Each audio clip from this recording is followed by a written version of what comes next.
Welcome to Neelu's Cookbook. আসসালামু আলাইকুম। নতুন আরেকটা রেসিপি নিয়ে আসলাম।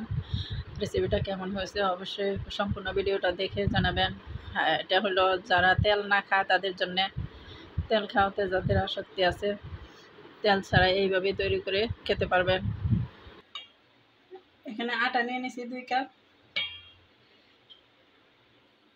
লবণ half teaspoon, east half table চামচ, চিনি 1 টেবিল স্পুন। একটু মিক্স করে নিই সব কিছু একসাথে। এখন দিয়ে দেবো দিয়ে একটা ডিম দিয়ে দিছি, আর তেল 2 টেবিল স্পুন।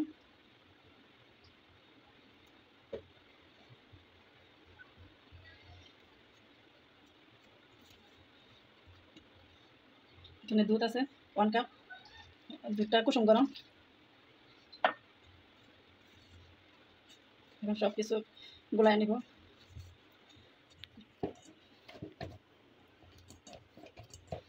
গুলানো হয়ে গেছে, এখন আধা ঘন্টার জন্য রেস্টে রেখে দেব।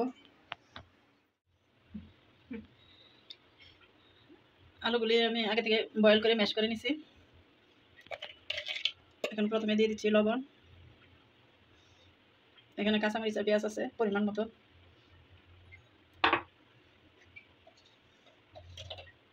আর দিয়ে দিচ্ছি চিলি ফ্লেক্স। এখন আবার সব ম্যাশ করে নেব সব।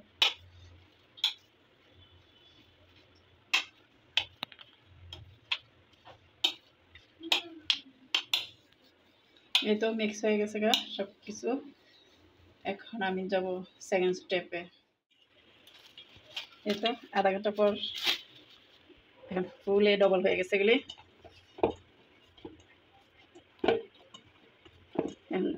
ছোটো ছোটো লিচি কেটে নেব।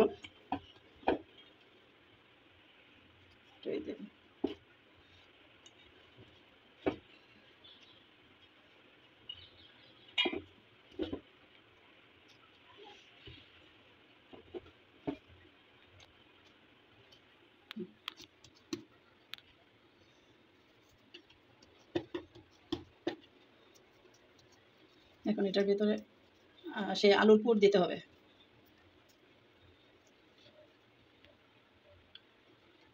আলুর পুরটা এইভাবে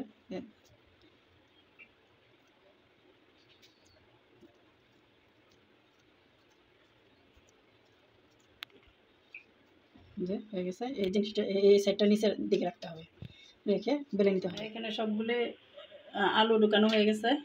এখন আমি রুটি বেলে নিব।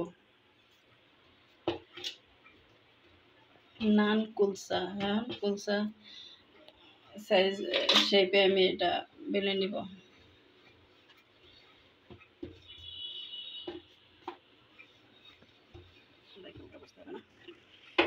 এটা এইভাবে বেলে নিতে হবে। এটা হয়ে গেছে। আমি প্রথমে সামান্য পানি দিয়ে নিচ্ছি, কারণ কুলসাটা এইভাবে করতে হবে, সেঁকতে হবে।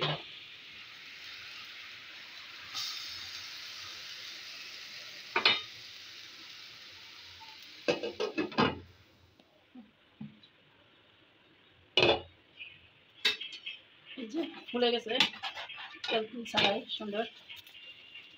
এখন আর ঢেকে দেবো না, এইভাবে আর 2 মিনিট দেখবো হয়ে যাবে।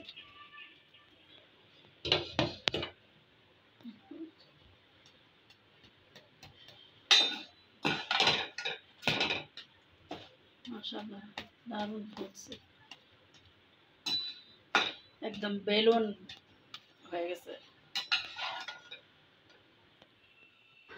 সবগুলা রুটি তৈরি করা হয়ে গেছে। ফুলকো ফুলকো রুটি, নরম তুলতুলে, সবাই খেতে পারবে, দাঁতে বাজবে না। আর এখন আমি একটু বাটার ব্রাশ করে দিচ্ছি। বাটারটা ব্রাশ করে দিলে টেস্টটা আরও বাড়াবে।